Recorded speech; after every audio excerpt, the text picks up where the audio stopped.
The sunlight on the temple steps was not merely bright. It was judgmental. It illuminated every speck of dust on the freshly polished bronze gates and, more importantly to Simon, it perfectly highlighted the exquisite, seamless white linen of his own tunic. Simon stood near the treasury boxes, meticulously counting out 10 silver pieces, each coin catching the light with a sharp, metallic ping that carried clearly across the marble plaza. He ensured his stance was visible to the knot of merchants discussing olive oil futures nearby, and within earshot of the small group of foreign pilgrims gazing in awe at the massive columns. This was the moment. The act of giving alms was, in his world, a sacred and essential performance, not for the unseen God, but for the acutely attentive eyes of man. He let the final coin drop with an audible thud, signifying the weight and value of his sacrifice. A brief, self-satisfied warmth spread through his chest, a feeling he mistook for righteousness. This feeling was fleeting, replaced almost instantly by the familiar, cold ache of emptiness, the silent realization that his heart remained untouched, inert, despite the grandness of the gesture. He looked up, catching the eye of a poor widow shuffling away after dropping her 2 nearly worthless copper mites into the box. Simon's immediate reaction was not pity, but disdain. Why must they make such a spectacle of their poverty? He thought, if they had practiced discipline and devotion as I have, they would not rely on pity.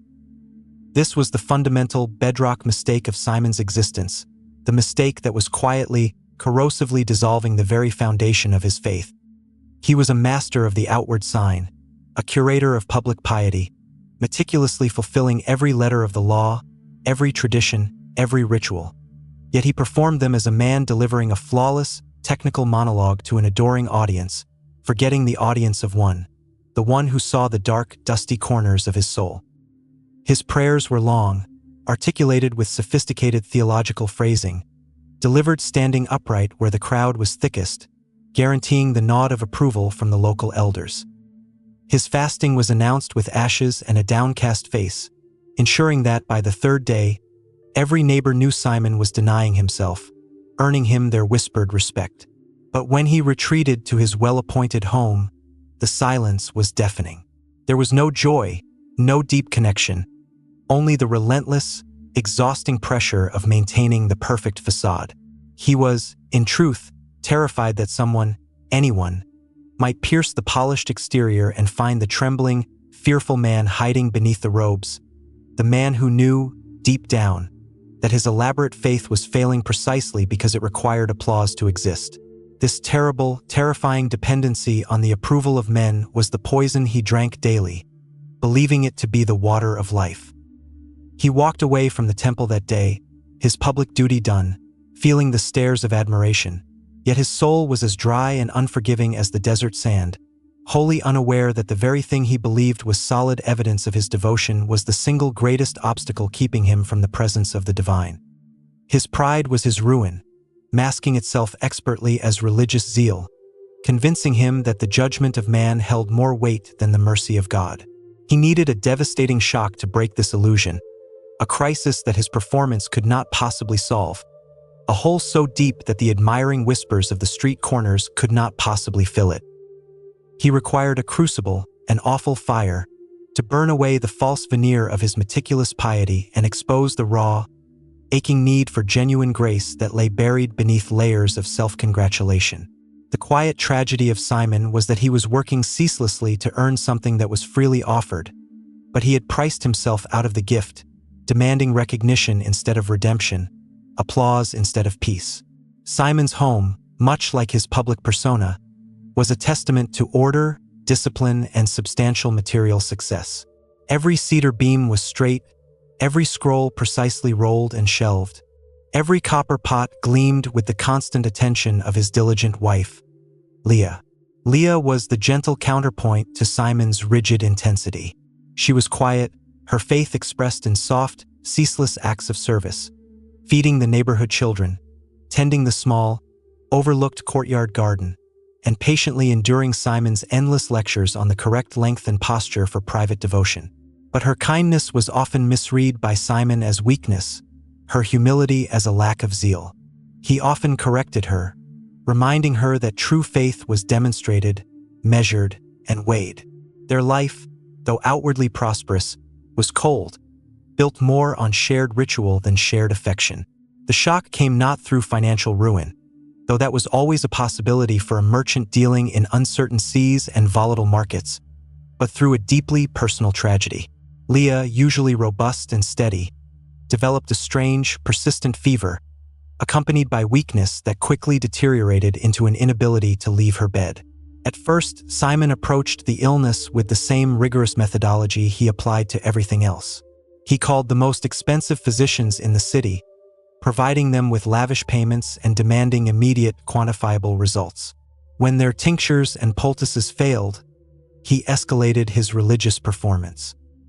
He announced a week-long fast, ensuring he was seen haggardly entering and leaving the synagogue, his voice slightly weaker than usual, his face smeared with ash.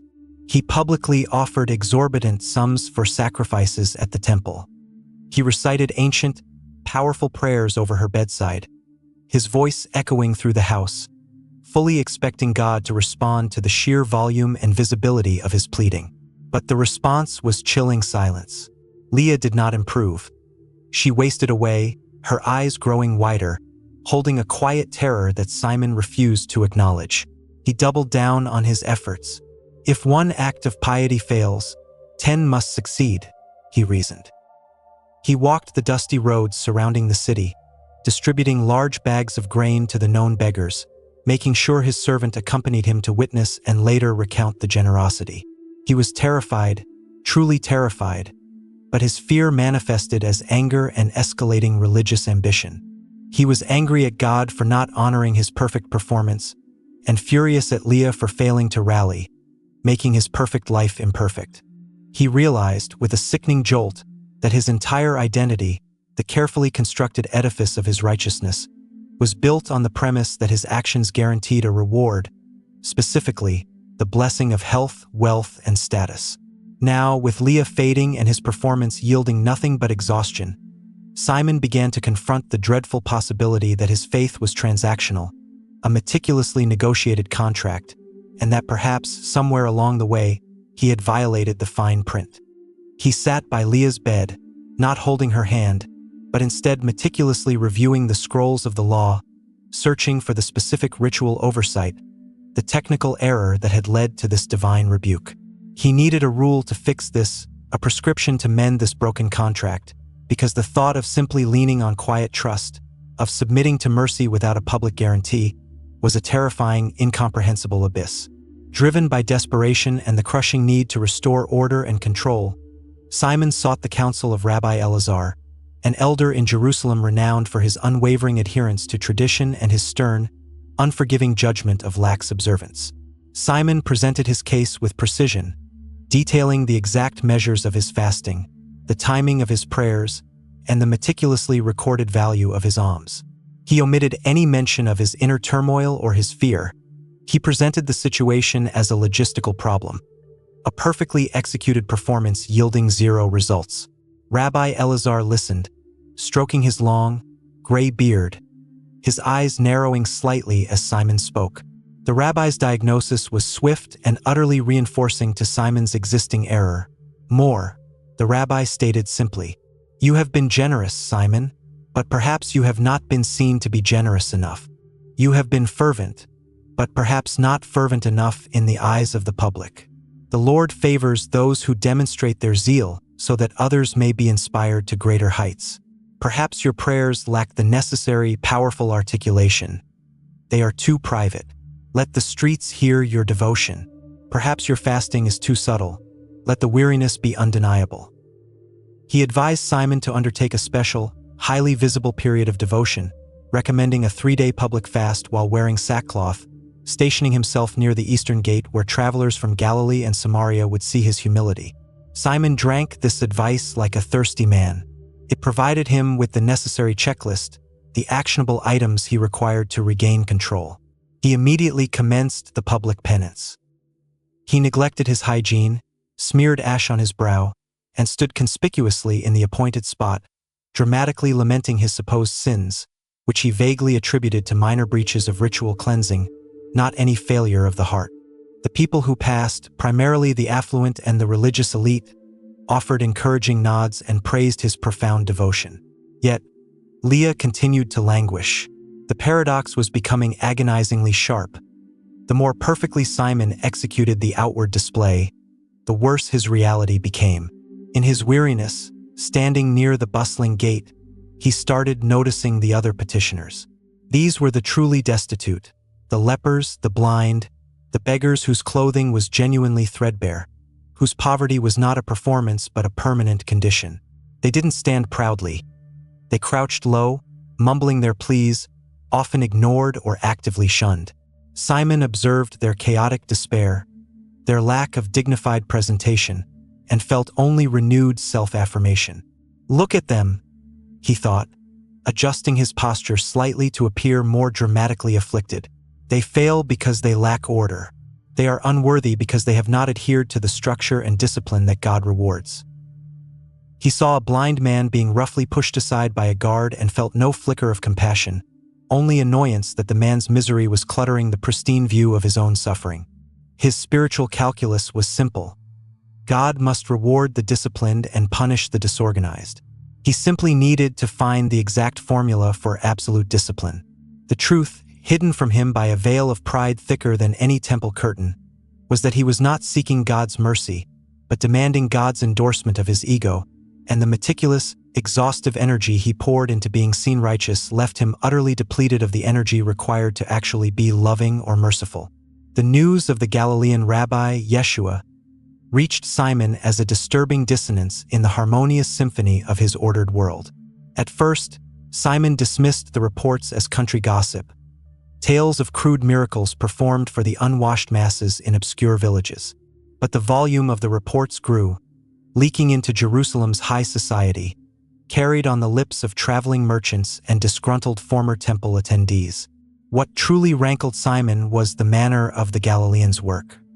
He healed on the Sabbath, defying tradition. He dined with tax collectors, defying social and religious boundaries. And most offensively, he spoke with an authority that derived not from rigorous study of the law, but seemingly from his own self-proclaimed divine connection. Simon viewed Jesus as the embodiment of everything he disciplined himself against: chaos, emotional spontaneity, and a disregard for the sacred necessity of visible ritual. Leah, however, found a desperate, fragile thread of hope in the stories. When Simon was gone, she would coax their servant, Hannah, into recounting the latest rumors. The man born blind who could see, the demons cast out with a simple word, the water turned to wine at a wedding feast. Stories that spoke of boundless, effortless grace, not earned recompense. Simon discovered this one evening, finding Leah listening intently, a faint light in her sunken eyes. His reaction was explosive. "You fill your mind with these peasant superstitions," he hissed, snatching the shawl Hannah was mending. "Do you not understand that this man violates the very traditions that safeguard us?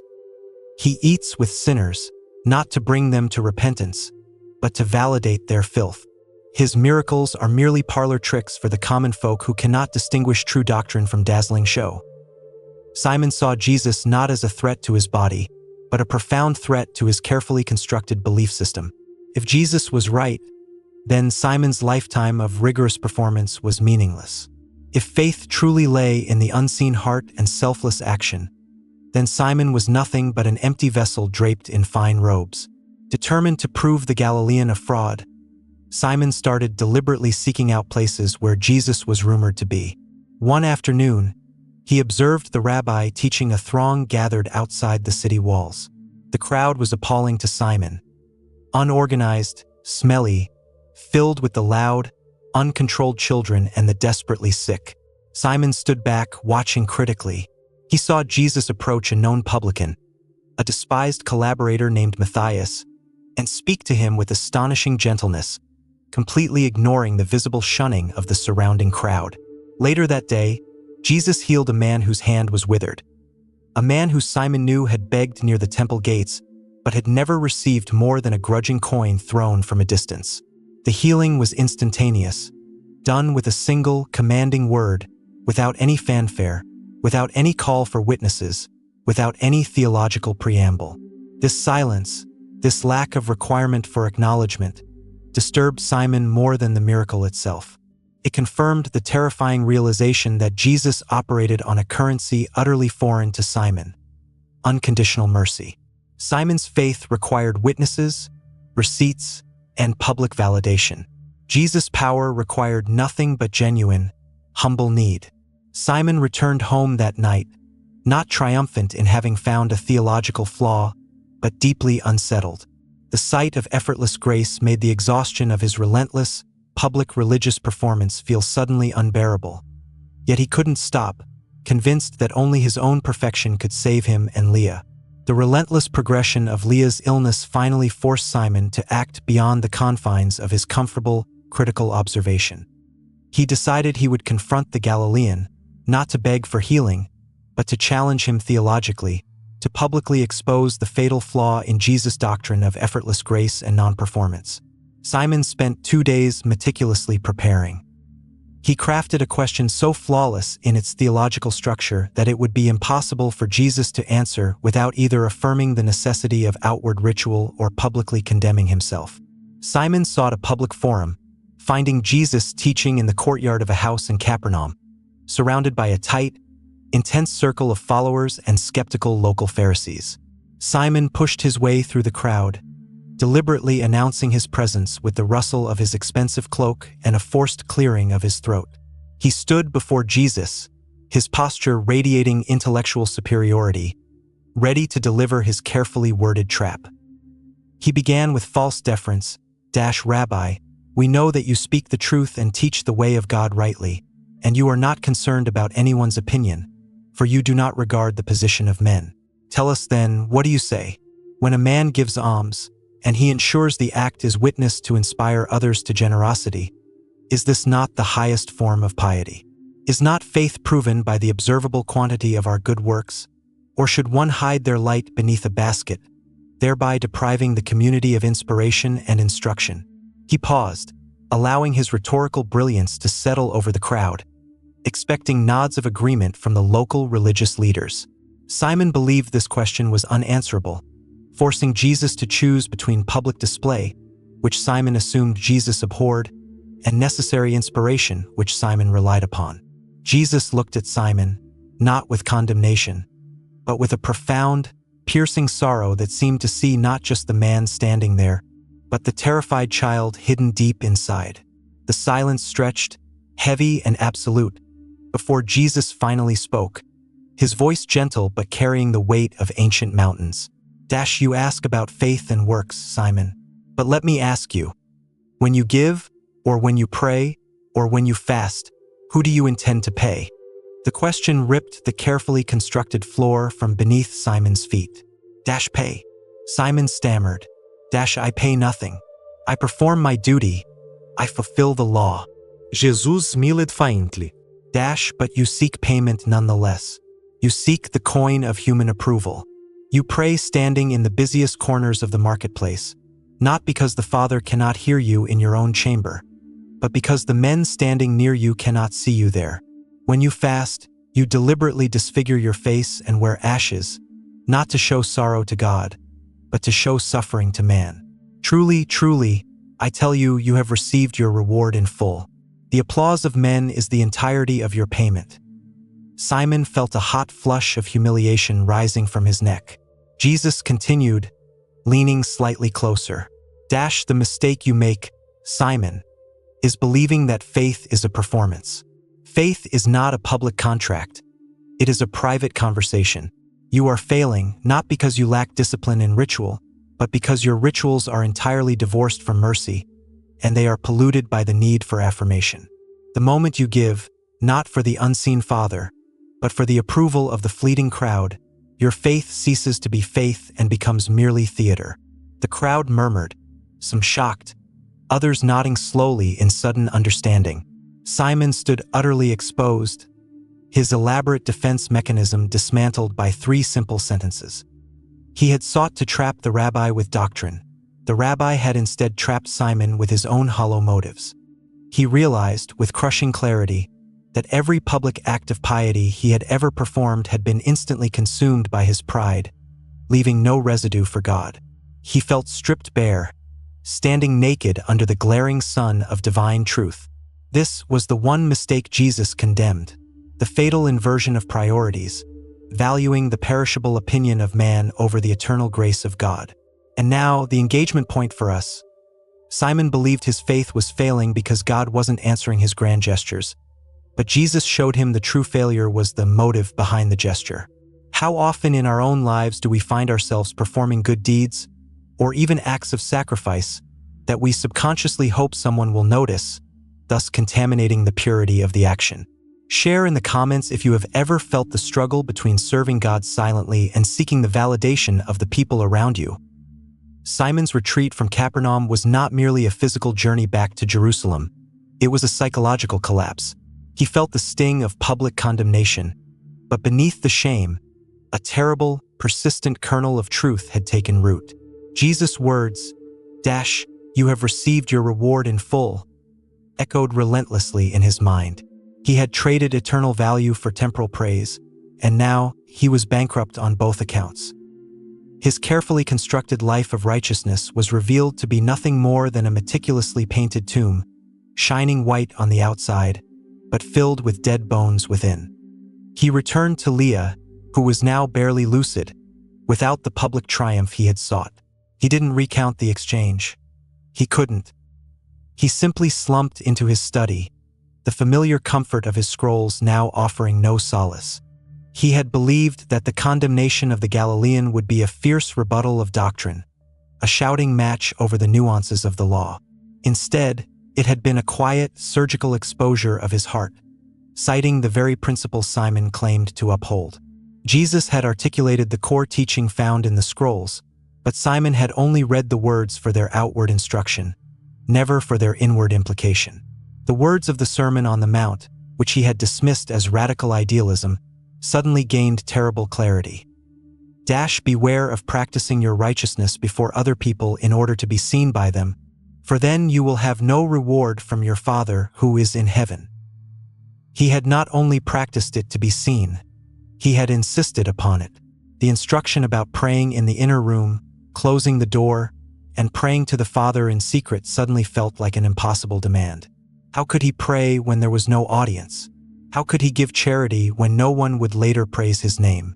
The very engine that drove his piety, the need for validation, was the engine Jesus declared broken. The thought of true, secret charity terrified him because it meant an act of faith with no guarantee of immediate, visible return.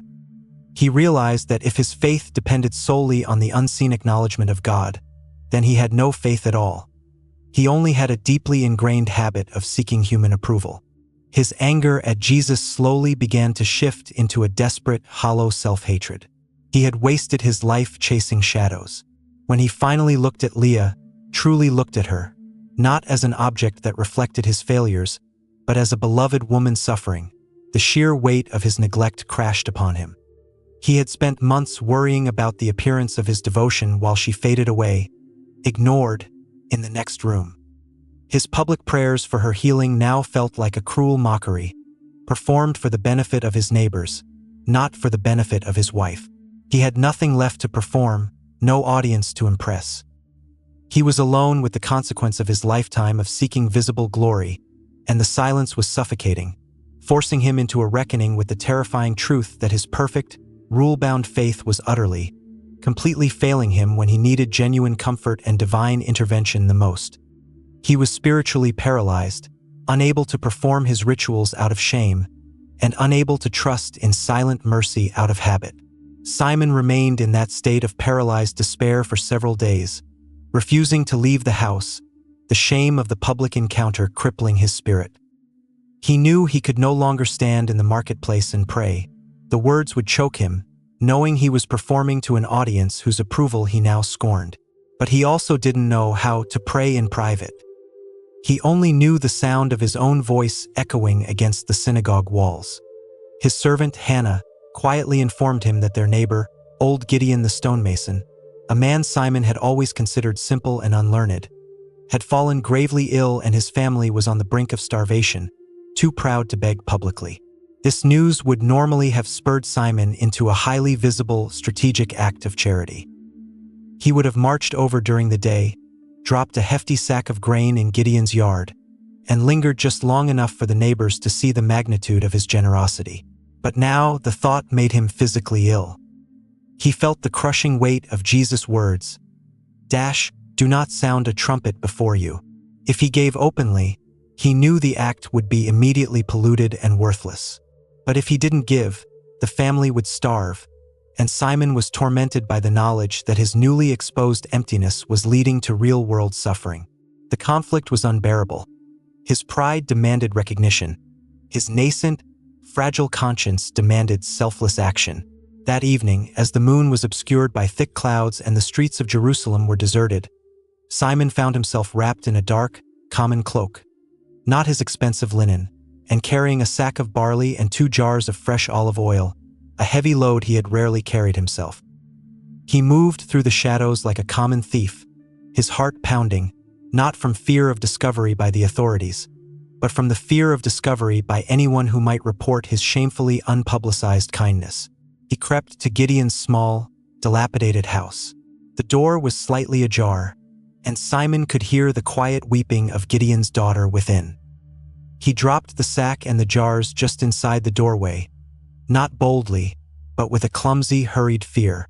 He didn't knock. He didn't speak a word. He simply dumped the necessary goods and fled back into the darkness, his breath ragged. He never saw the stunned, tearful gratitude of Gideon's daughter when she found the provisions. He never heard the quiet prayers of thanks offered to God for the unknown benefactor. He received no applause, no public recognition, and yet, as he walked back towards his own home, shivering in the cool night air, Simon felt a sensation he hadn't realized was missing. A faint, clean, quiet warmth in his soul. It was subtle, unlike the intoxicating rush of public praise, but it was genuine. It felt like rightness, uncomplicated by the need for external affirmation.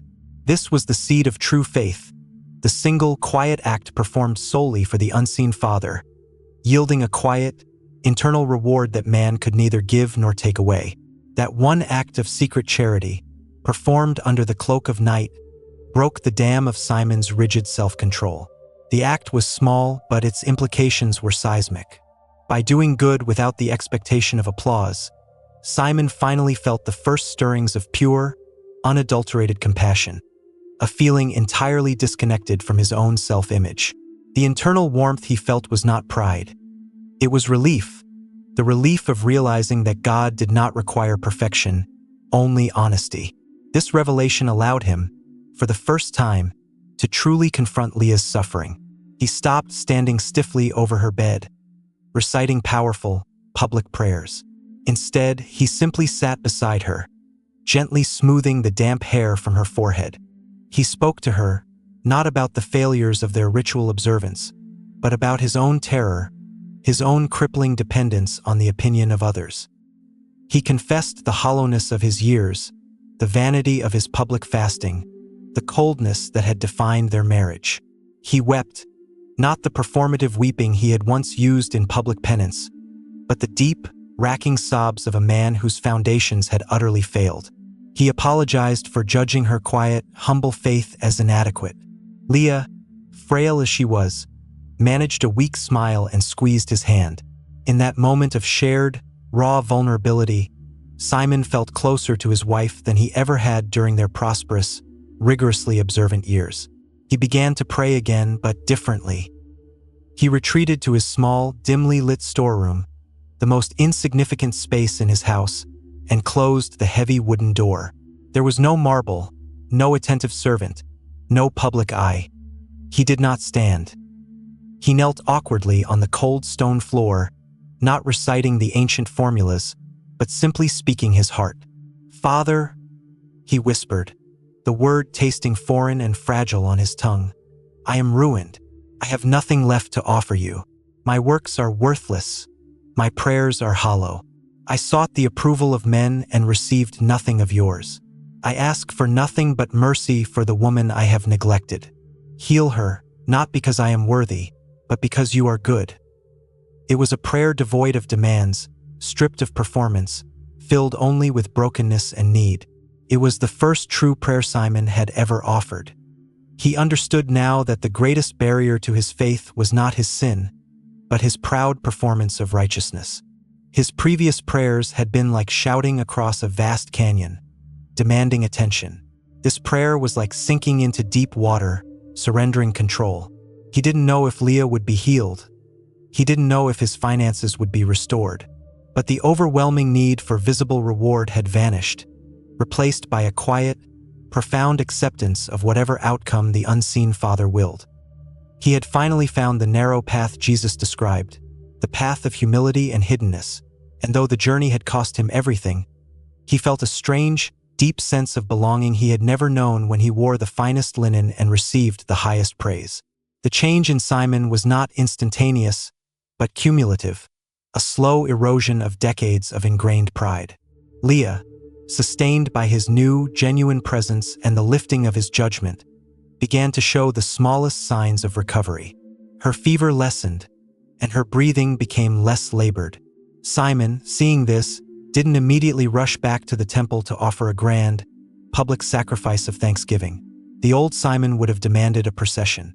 Instead, he remained quiet, serving Leah, bringing her small cups of broth, reading to her from the Psalms, choosing passages that spoke of quiet trust rather than mighty deeds. But the question of Jesus remained unresolved. Simon knew he had experienced a profound, soul-altering shift, but he still yearned to express his gratitude to the one who had so brutally, yet tenderly, exposed his error. He decided to seek Jesus out one final time, but the motive was inverted. This time, he went without an audience, without a challenging question, and without his expensive robes. He dressed in simple, drab wool and traveled alone toward Galilee, merely wanting to stand in the presence of the man who had shown him the truth about his own heart. He found Jesus by the shore of the lake, teaching a small group of fishermen and local women. Simon waited patiently until the crowd dispersed. When he finally stood before Jesus, Simon did not fall to his knees in a dramatic display of repentance. He merely stood, silent, overwhelmed by the weight of his past. Jesus looked at him, and again, Simon felt that piercing, sorrowful gaze, but this time, it was softened by recognition.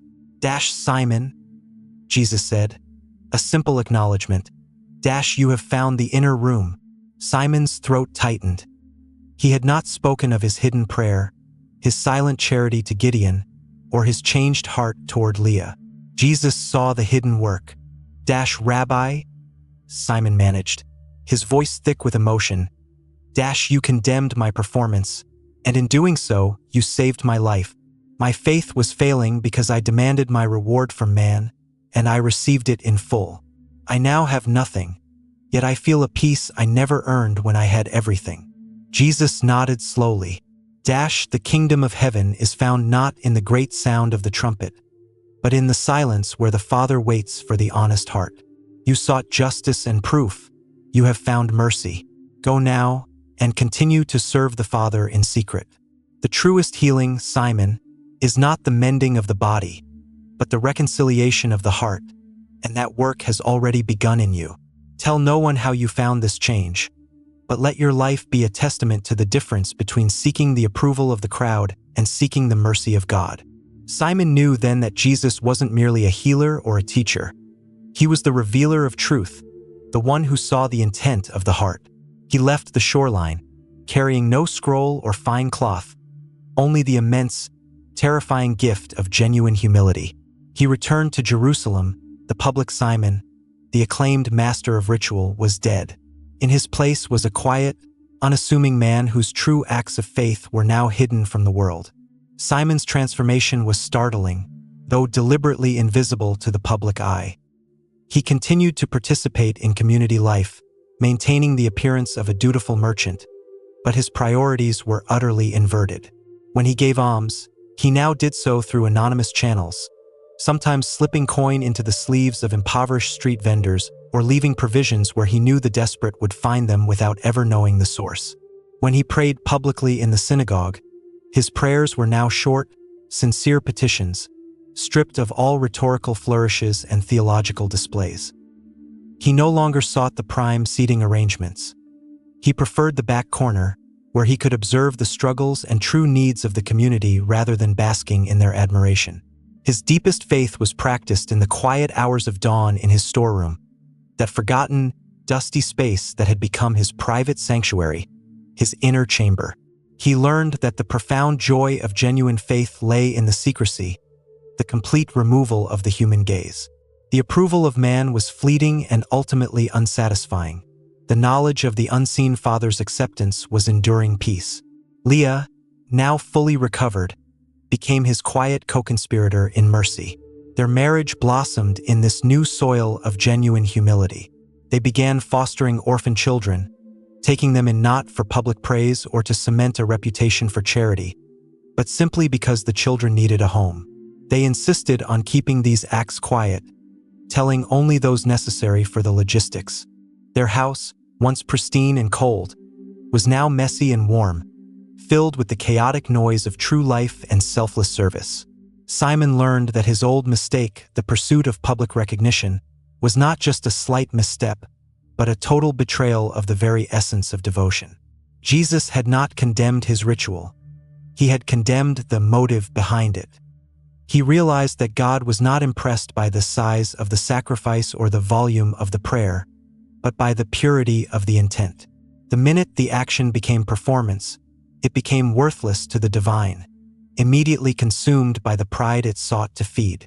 Simon, the once rigid and judgmental Pharisee, became known only for his quiet reliability and unexpected generosity, a generosity that perplexed his peers because it was never traceable back to him. When asked why he no longer sought public acclaim for his good works, Simon would simply smile and quote softly from the teaching he had received by the Galilean shore, "When you have done all you are commanded, say, 'We are unworthy servants. We have only done what was our duty.'" He had traded the applause of the fleeting world for the quiet, enduring peace of the unseen kingdom.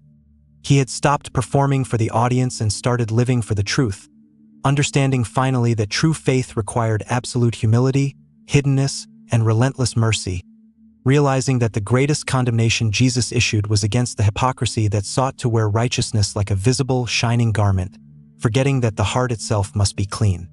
He found that the failing faith was never the one that stumbled, but the one that stood proudly and refused to look inward, convinced that its outward display was enough to please the infinite God.